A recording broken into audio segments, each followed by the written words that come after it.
तारणं नमो सिद्धाणं नमो आयरीयाणं नमो उवध्यायाणं नमो लोये सौवसाहूणम् नमः श्रीवर्धमानाय निर्धूतकलिलात्मने सालोकानां त्रिलोकानां यद्विद्यादर्पणायते।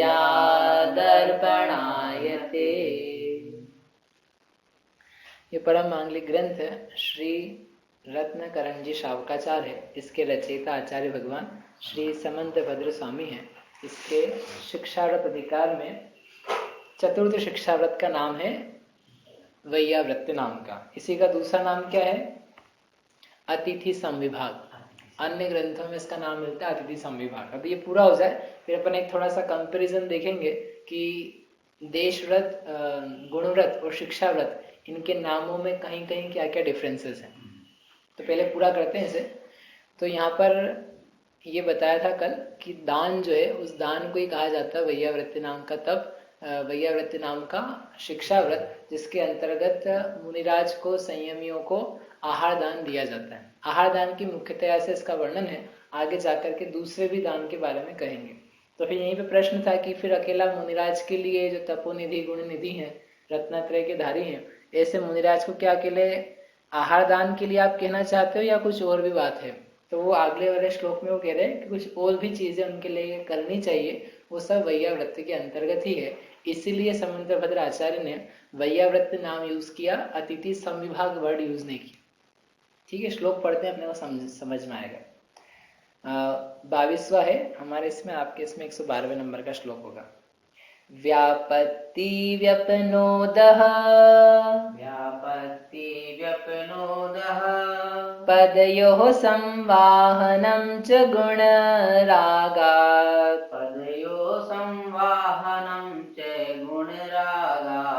वैयावृत्यमयावान्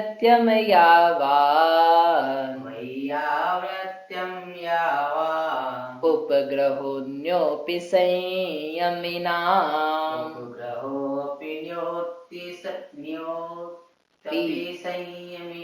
उपग्रहो अन्योपि संयमिनाम। तो वह अ जो है ना साइलेंट कहते हैं, इसलिए उपग्रहो अन्योपि संयमिनाम ऐसा पढ़ा जाता है। साथ में करते हैं। व्यापत्ति व्यपनोदः पदयोः संवाहनं च गुणरागात् वैयावृत्यमयावान् उपग्रहोऽन्योऽपि संयमिनाम्। आचार्य कहते हैं वैयावृत्यम, वह वैयावृत्य है। क्या चीज?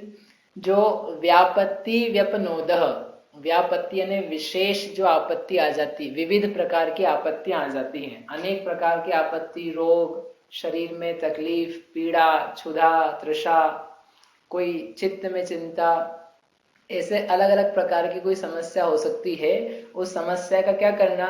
व्यपनोदः, व्यपनोद यानी विशेष रूप से उसको अपनोद करना यानी दूर करना, वह भी क्या कहलाती है?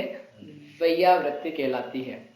जैसे उदाहरण के लिए कोई मुनिराज हैं, चलते चलते चलते बहुत दूर से आए, तो चलते हुए उनके शरीर में खेद उत्पन्न हुआ, थकावट उत्पन्न हुई, गर्मी, घाम जो थी वो बहुत तेज थी, लू लगने जैसी स्थिति हुई, अथवा अन्य कोई ऐसी विशेष और शारीरिक समस्या हुई, तो उस समय मुनिराज को हाथ पैर दबाना, सिर का मर्दन करना, शीत उनको उपचार आदि कुछ देना, इस प्रकार से क्रिया करना जिससे उनके जो परिणाम है वे ठहरे, शांत हो गए, संक्लेश में ना जाएं, धर्म में लगे रहें। यद्यपि वे तो अपना धर्म संभालेंगे, लेकिन जो बाहरी प्रतिकूलता है उसके निमित्त से परिणाम में संक्लेश पैदा होने की संभावना रहती है, तो उसको दूर किया जाए, जिसके कारण से वे धर्म में स्थिर हो जाएं, धर्म में और दृढ़ता से लगे रहें। तो ये उनका अपने लिए तो करते हुए वो अपना जानते ही हैं, लेकिन आप अपनी तरफ से उनके लिए इस प्रकार का एक सेवा का कार्य करें जिससे उनको धर्म का साधन बना रहे। जो प्रयोजन आहार दान देने का था वही प्रयोजन ये कार्य करने का रहता है। जैसे यहाँ उदाहरण दिए, पदयोः संवाहनम, पदयो यानी चरण, उनके पैर का संवाहन करना, मर्दन करना, दबाना। ये एक एग्जाम्पल के रूप में दिया है कि वे मुनिराज या संयमी है तो उन सब का जो कोई विशेष विविध प्रकार की आपत्ति, रोग, क्षुधा, तृषा आदि हो रही हो तो उनका योग्य प्रकार से दूर करना, जैसे कि पांव आदि दबा करके, वह वैयावृत्ति कहलाता है। तो वो अपना पैर दबाना क्यों चाहेंगे? नहीं चाहेंगे तो फिर आप उनका दबाओगे ही नहीं। क्यों दबाओगे? वो देंगे ही नहीं आपको। कि ऐसा नहीं है कि वह विशेष परिस्थिति में जब शरीर में खेद वगैरह होता है तो वह वैयावृत्ति इस प्रकार की बन जाती है, और वो करना भी आवश्यक है। यदि वो नहीं किया जाएगा तो इनके परिणाम में संक्लेश होगा। ठीक है। ऐसे उसके अलावा रास्ता भूल गए हम, कोई वन जंगल से आ रहे थे, रास्ता भूल गए, संग से बिछुड़ गए, कितने ही समय बाद कोई रास्ता मिला तो परिणाम में खेद उत्पन्न हो जाता है, होने की संभावना रहती है। तो उनको धैर्य बनाना, उनको रास्ता दिखाना, रास्ते पे ले जाना, जब तक कोई संग का साथ ही नहीं मिले तब तक उनकी साथ रहना, अकेला नहीं छोड़ देना, इस प्रकार से उनकी वैयावृत्ति करना। ऐसा नहीं कि रास्ता पूछा तो रास्ता बता करके निकल गए, महाराज कहाँ से आए, किस संग में है, कहाँ जाना है, यहाँ कैसे आगे रास्ते पे, भटक तो नहीं गए, उनसे इस प्रकार से पूछना। अभी तो क्या वैसे ऐसा आपको कोई दिखता नहीं, आप नगर में रहते ना तो नगर में कोई भटकेगा ही नहीं, नगर के रास्ते वगैरह जानते हैं। लेकिन आप गांव वालों से पूछो, कई बार क्या है, महाराज को जाना था 2 किलोमीटर, 2 किलोमीटर जाके आगे ही कहीं रुकना था, लेकिन किसी रास्ते पे ऐसे निकल गए कि वो गंतव्य ही नहीं आया, 12 किलोमीटर चलना पड़ा। हम थबोन जी में थे तो वहाँ महाराज जी थे, विशद नहीं, नाम बोल रहा हूँ, विमर्श नहीं, विमर्श भी नहीं, विभव सागर जी। तो वो उनसे ऐसी बात हो रही थी, तो बोले हमको आना था कि हमको बताया कि 4 किलोमीटर आगे ही है, हम निकल भी गए, लेकिन जो रास्ता पकड़ा तो रास्ते में कहीं टेढ़ा मेढ़ा कुछ भटक गया, गलत चले गए, तो 25 किलोमीटर चलना पड़ा। तो सबके पैर मतलब ऐसे हो गए, मतलब वृद्ध साधु भी थे, मालिका जी भी थी, तो वो संग में ऐसा भी कुछ हो जाता। तो शहर में रहते हुए नहीं मालूम पड़ता, लेकिन गांव में रहते हुए या छोटी जगह पे रहो या विहार करते रहो तो सब समझ में आते हैं कि कुछ कुछ ऐसी घटनाएं घट जाती है। तो उस समय फिर अब बीच में रुक भी नहीं सकते, बीच में कहाँ रुके, कोई जंगल ही जंगल है, सब कोई है ही नहीं देखने वाला। आहार भी समझो आगे जाके लेना था कि 4 किलोमीटर आगे ही महाराज वहीं जाना है, अब वो 4 की जगह कितना लंबा हो गया। एक और महाराज थगुन जी में मिले थे, तो उनके पैर बिल्कुल ऐसे सन ऐसे हो रहे थे, क्या हो गया, बोले कि लोगों ने बोल दिया कि बस 8 किलोमीटर ही है, और देखा तो 15-20 किलोमीटर था, हमें शक्ति नहीं थी चलने की। तो लेकिन अब बीच में भी कैसे हो गए, कहाँ रुके, चल नहीं पड़ा। तो उसको लेकर के किसी का मन, ये कैसे लोग कैसा बता दिया, लोगों को ऐसे बताना नहीं चाहिए, लेकिन बता दिया, लोग क्या होते हैं, चल चलेंगे महाराज, चल चलेंगे, निकल जाएंगे, कोई फर्क नहीं पड़ता, महाराज हो क्या है, अभी आ जाएगा, अभी आ जाएगा, अभी आ जाएगा। अरे तुम तो गाड़ी पे हो, तुम खा पी के बैठे हो, वो महाराज से ना सब उस प्रकार की शक्ति से युक्त है। तुम 2 टाइम भोजन कर रहे हो, उनको पता है कितना चलना, तुमने 8 बताया था, उनको 15-20 चलना पड़ेगा। तो उसको लेकर के कदाचित खेद हुआ हो, शरीर का खेद हो, तो उनको अच्छे प्रकार से दूर करना, शरीर की सेवा करके दूर करना। कोई रोगी हो गया हो, तो रोगी हो गया हो तो उठने में समर्थ नहीं हो, चलने में समर्थ नहीं हो, जिन दर्शन के जाने के लिए समर्थ नहीं हो, आहार पे जाने के लिए समर्थ नहीं हो, तो कैसे उनकी व्यवस्था पूरी योग्य बनाना, कैसे दूर नहीं जाना पड़े ऐसा करना। धूप तेज हो, उस धूप तेज में गर्मी के टाइम पे उपवास कली कर रखा हो केशलोच के दिन का, और आगे चलने की सामर्थ्य नहीं हो, तो कैसे फिर उनके लिए आहार आदि नजदीकी में करा देना। ऐसा नहीं महाराज आपको तो हमारे घर ही चलना पड़ेगा, वो वहीं पे है विधि। भाई रोज की अलग बात है, कभी विशेष परिस्थिति में बात बन जाए तो वो विशेष परिस्थिति भी जाननी चाहिए। ये कट्टरवादिता नहीं जा सकती इन चीजों में, ये बड़े ओपन फ्लेक्सिबल एरियाज हैं कि जहाँ पर परिस्थिति को देख करके काम किया जाता है, जैसी सिचुएशन होती है उसके अनुसार आप उनकी सेवा करो। रोगी ही मुनिराज है या रोगी संयमी है, तो उनको कैसे उनका संयम टूटे नहीं, इस प्रकार से उनकी सेवा करना।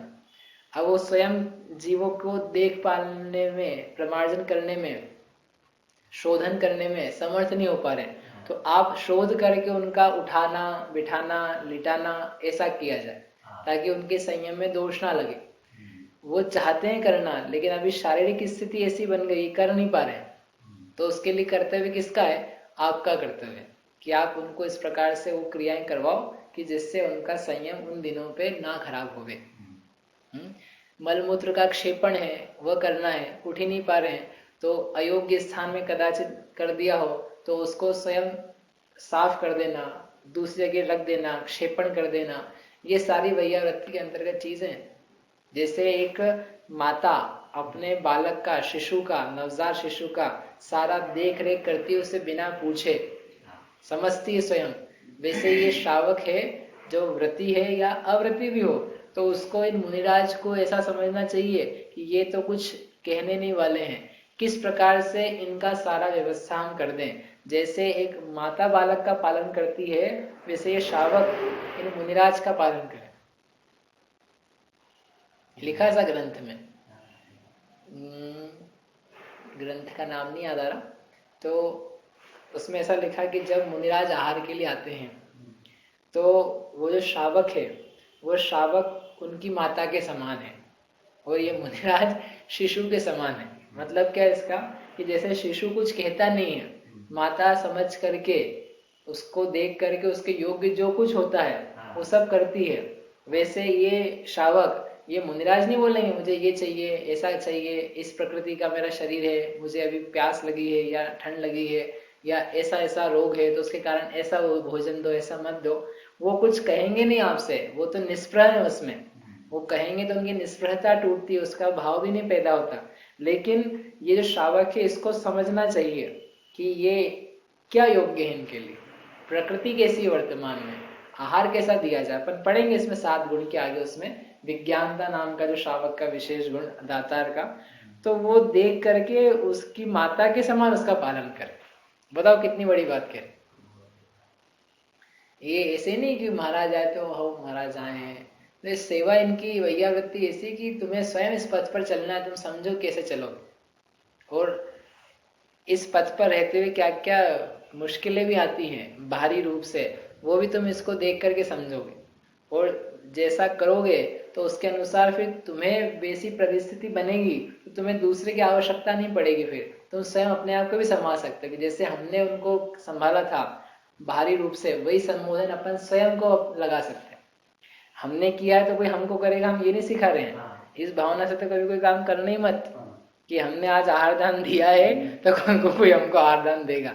ये तो अपनी क्या कहते हैं FD बोलते हैं ना जिसको, आज हमने जमा कराया आगे भविष्य में मिलेगा, ये नहीं है। हम तो कभी ऐसा मानते ही नहीं, ना मानना चाहिए। आज दिया है तो कल मिलेगा, ये भावना दान की नहीं है। ये भावना तो कैसी है, प्रत्युपकार की है कि हमको वापस चाहिए, रिटर्न में ज्यादा चाहिए, ज्यादा नहीं तो कम से कम इतना ही मिल जाए ना, ये नहीं। हमको ये दिया है तो हमारे में सहनशीलता इस प्रकार की प्रकट हो जाएगी कि ये प्रतिकूलता भी रहेगी तो हम उसको जीतेंगे। सामने वाला नहीं जीत पा रहा है या जीत भी रहा हो तो हम तो अपने अनुसार सेवा कर रहे हैं, लेकिन हम जीतेंगे उससे। ठीक इस प्रकार से करना, और भी औषधि आदि की व्यवस्था करना जो संयमियों के योग्य है, उनके लिए वस्ती का ऐसी हो जाए जहां पर कोई बाधा ना होवे, जहां पर जीव जंतु ना होवे, मक्खी मच्छर आदि की बाधा ना होवे, इस प्रकार से योग्य स्थान पर पहुंचा देना, ये सब वैयावृत्ति के अंतर्गत आता है। अकेला आहार नहीं है, उनकी किस प्रकार से सेवा आदि की जाए। और इसमें दिया ग्रंथ में उनके गुणों का स्तवन करना, उनकी स्तुति करना, ये वैयावृत्ति है। ये वैयावृत्ति है कि भक्ति है? भक्ति तो है ही, लेकिन स्तुति करके भी वैयावृत्ति होती है। एक दृष्टांत आपको पहले वैयावृत्ति में प्रभावना में हमने दिया था, स्थितिकरण में दिया था, वही वापस देते हैं कि कैसे उससे वैयावृत्ति होती, सेवा होती है। आचार्य शांति सागर जी महाराज थे, उनके पास एक बार एक गांव के लोग आए कि महाराज हमारे गांव में एक साधु हैं, आप संभालो उनको, हमसे नहीं संभल रहे, क्या तकलीफ है? बोले अब क्या बताएं, वो सब कुछ भूल गए एक प्रकार से, उनको बहुत क्षुधा लगती है, बहुत भूख लगती है, वो रात में भी चिल्लाने लग जाते हैं कि मुझे भूख लग रही है, मुझे भोजन दो। मुझे से रहा नहीं जा रहा है, तो अब हम लोग कैसे दे दें उनको, रात में भोजन कैसे दे दें?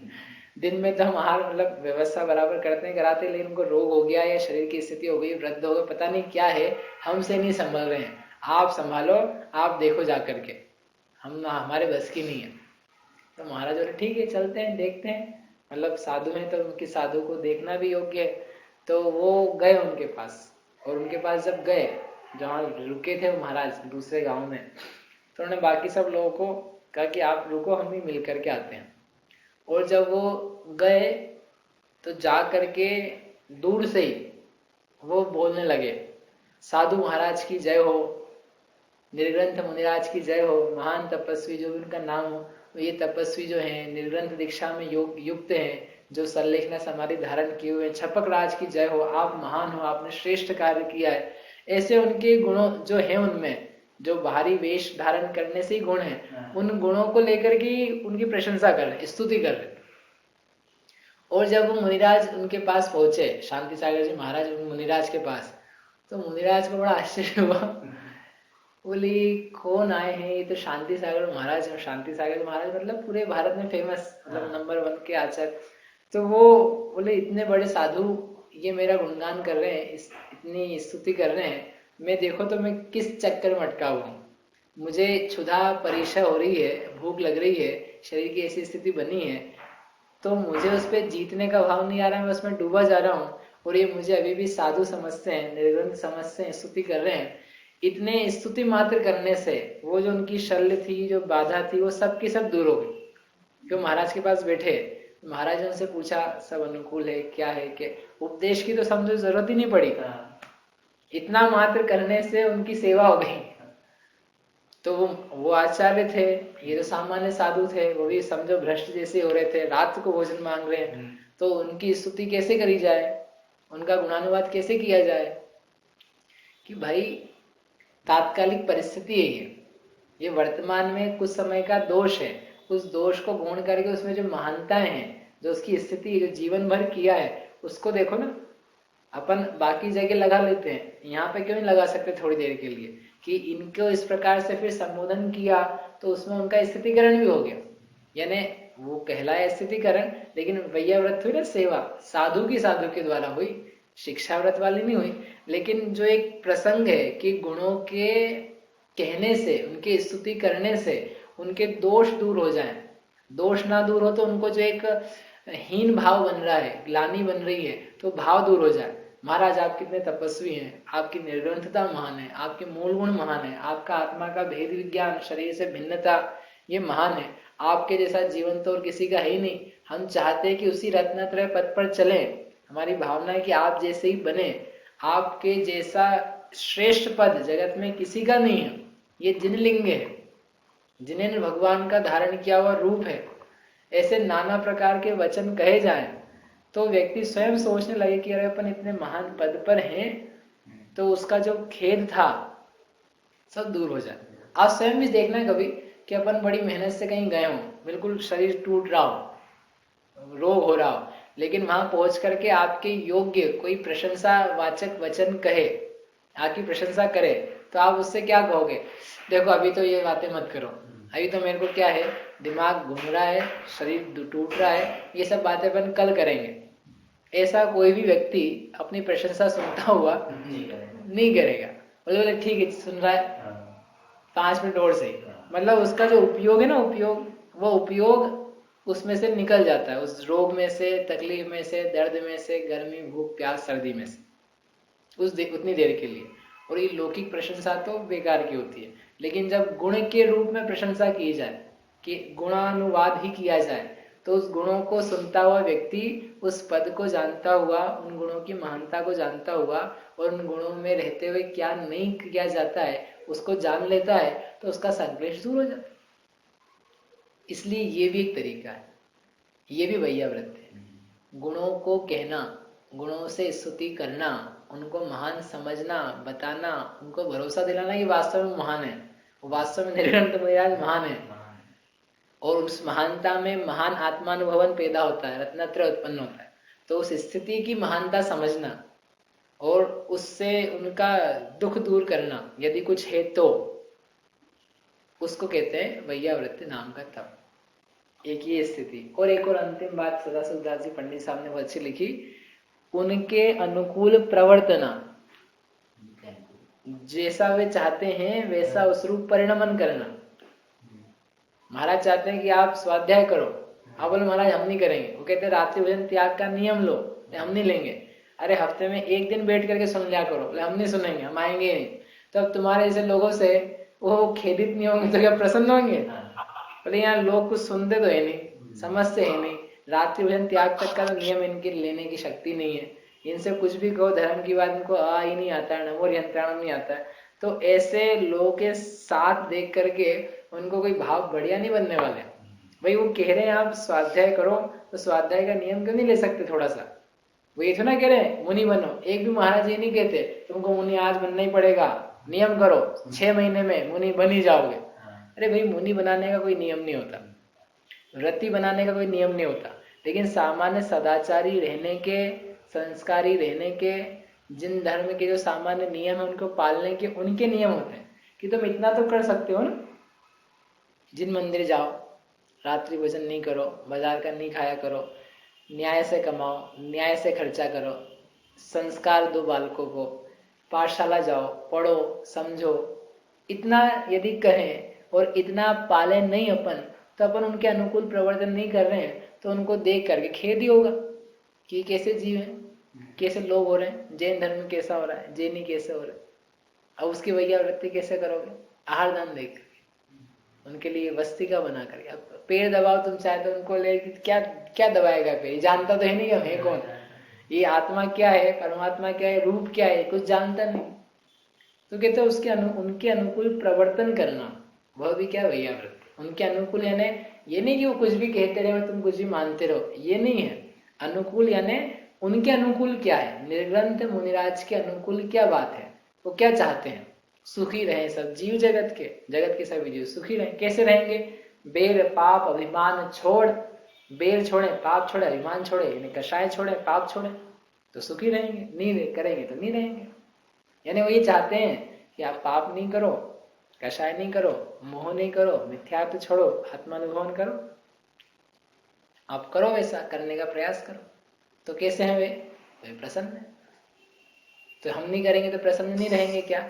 वो तुम्हारे बल से प्रसन्न नहीं है, वो तो अपने में मजे हैं। लेकिन कदाचित जगत के जीवों को देख करके करुणा भाव आते हैं, उसके कारण से ऐसा खेद भी हो सकता है, संभावना रहती है। लिखा उस पर प्रवचन पंचास्तिका में, खेद होता है जगत के जीवों को देख करके। क्या ये जगत में डूबे हुए, जन्मार्णव में डूबे हुए संसारी जीवों को देख करके किंचित खेद उत्पन्न होता है। और जयसेन आचार्य ने लिखा कि फिर उसके प्रतिकार के लिए कुछ करते हैं। वो खेद होना ही उनकी करुणा, अनुकंपा वगैरह। और हमारा कर्तव्य है कि हम उसके अनुसार चलें, आचार्य के शास्त्र है उसके अनुसार चलें। ये क्या है सब? ये वैयावृत्ति, जानता नहीं व्यक्ति ये सब वैयावृत्ति है। हमको क्या लगता है महाराज के पैर दबा दो, सिर दबा दो, यही वैयावृत्ति है। नहीं, ये तो है ही, लेकिन तुम तो ये भी नहीं जानते हो कि दबाए कैसे जाते हैं पैर, हाथ कैसे दबाए जाते हैं, कितना दबाया जाता है, कब दबाया जाता है। तुम तो लगे हो इसमें में। कई बार हम महाराज से पूछते किसी से कि महाराज ये शाम को वैयावृत्ति आप रोज कराते हो, तो प्रमेश सागर जी थे, बोले वो वैयावृत्ति नहीं होती, हम पे उपसर्ग होता है। बोले पता तो है नहीं, वो हमारे ना हाथ पैर दुख रहे हैं, अब वो उनको आना है, आकर के दबाना है, तो हम क्या करें? हम 1-2 बार मना भी किए, लेकिन वो आते ही, हम सामायिक भी कर रहे हैं तो बजाना चालू कर दे, तो बजाते ही रहते हैं। फिर महाराज खोल नहीं रहे। बोले अब जाने दो, खोलते हैं तो तुमको जो करना करो, हम अपना काम कर रहे। बोले वो सेवा कम होती है, लोग उपसर्ग ज्यादा हो जाता है, क्योंकि तुमको पता ही नहीं, बोलने भी नहीं वाले, मौन है उनका। अब तुम हाथ दबा रहे, उनके हाथ में दर्द है, तुम पैर दबा रहे, उनके पैर में दूसरे टाइप का दर्द है। तुम उनका टाइम वेस्ट कर रहे हो, कुछ चर्चाएं कर रहे हो, क्या करें? 1 बार मना किया, 2 बार मना किया, कितनी बार मना करें? तो चलता है। विद्यासागर जी महाराज से आती, किसने बताया था, तो वो हाथ में उनको गिर पड़े, तो हाथ में दर्द था इधर। अब वो हड्डी, मतलब हड्डी का दर्द था, कुछ गिर गए थे ऐसे, और दर्द बहुत हो, हाथ भी लगा दर्द हो। अब रात को आ गए लोग वैयावृत्ति वाले, अब वो दबाए जा रहे हैं, अब दबाए जा रहे हैं, उनको रिपीट अब बोले क्या, अब कर रहे हैं तो कर रहे हैं, वो साइन कर रहे हैं, चल रहा है। तो तुम्हारी वैयावृत्ति तुम्हारे, तुम कब कराओ कब करोगे ये भी तुमको ज्ञान नहीं हो तो वो भी ठीक से नहीं कर पाओगे। कब करना, एक बहन जी ने माता जी को पॉइंट्स कराए, तो पॉइंट्स करा माता जी की गैस और हो गई, उन्होंने बोला नहीं करा, वो करे जा कराई जा कराई जा कराई जा कराई जा, मतलब करे जाए, वो करे जाए तो वो क्या करें, वो तकलीफ में आ गई। तो ये दबा देना ही वैयावृत्ति नहीं, कब करना कैसे करना, कब उनको अनुकूलता होगी ये जान करके करना, तो वैयावृत्ति हो पाएगी। और वो भी यही नहीं है, हाथ पैर दबाना ही नहीं है, उनको वचन देना, वचन देना उनके कुछ कथन कहना, उनके अनुकूल प्रवृत्ति करना, सेवा करना, शरीर के रोग आदि को दूर करने के लिए प्रवृत्ति करना, उनको उठाना बिठाना, शौच आदि के लिए ले जाना, कदाचित वहीं कर दिया तो उसको साफ भी करना, ये सब वैयावृत्ति के अंतर्गत है। इसलिए यहाँ लिखा व्यापत्ति व्यपनोद, अनेक प्रकार की व्याधि आदि को कैसे दूर किया जाए उसके लिए यावन उपग्रह, यावन यानी जितना, जो कुछ, उपग्रह यानी उपकार हो सकता है, अन्य अपि, अन्य भी, ये सारा का सारा जितना अपन ने विस्तार समझा, ये सारा जितना जो कुछ भी उपकार मुनिराज के प्रति हो सकता है वह सब वैयावृत्यम, वैयावृत्ति है। किनका, संयमी नाम, संयमियों का, संयमी दो प्रकार के हैं, बहुत सारी चर्चा अपन ने करी, मुनिराज की अपेक्षा से दो प्रकार के संयमी हैं। एक तो है सकल संयमी, एक होते विकल देश संयमी। सकल संयमी यानी जिन्होंने सारा संयम को धारण किया है मुनिराज, और देश संयमी यानी जिन्होंने एक देश व्रतों को धारण किया है, ऐसे ये देशव्रती श्रावक, अणुव्रती, शिक्षाव्रती, प्रतिमाधारी, छुल्लक जी, एलक जी, ये सब कैसे हैं, ये देश संयमी हैं। इनकी भी इसी प्रकार से समझ लेना। क्यों करना है इनके लिए ऐसा सब कुछ, क्योंकि हम जैन हैं इसलिए। तो एक पद दिया अंतिम, गुण रागात, गुणों के राग से, गुणों के प्रति भक्ति होने से। क्या गुणों के राग से, कि ये महाव्रत और इस महाव्रत में चलने वाली साधना, इस निर्ग्रंथता में होने वाला निर्ग्रंथ आत्म स्वरूप का दर्शन, वो जगत में सर्वश्रेष्ठ गुण है।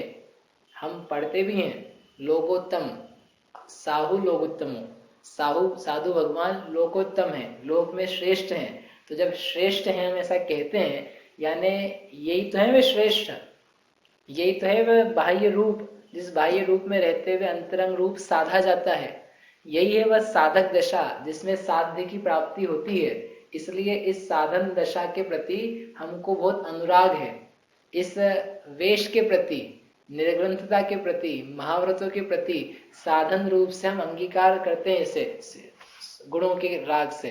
तो वो जो गुण है उनके, उन गुणों के राग से, उस रत्नत्रय के राग से उस कार्य को, वैयावृत्ति को कर रहा है। ये इसलिए नहीं कर रहा चापलूसी के लिए, दिखाने के लिए, किसी के प्रति कुछ मांगने के लिए, प्राप्त करने के लिए। उसको अपन ने पहले ही मना कर दिया पिछले वाले श्लोक में, अनपेक्षित उपचारम उपक्रिय, अपेक्षा नहीं हमें कि कुछ प्रत्युपकार ये करें अथवा अन्य समाज आदि से मिले अथवा परलोक में स्वर्ग आदि की प्राप्ति हो, ये कुछ भी प्रयोजन नहीं होकर के ये जो गुण है, इन गुणों से हमारा लाभ होगा, इन गुणों को देख करके ही लाभ होगा। जयसेन स्वामी ने लिखा कि वो गुण जो प्राप्त होते हैं, कौन से, रत्नत्रय के।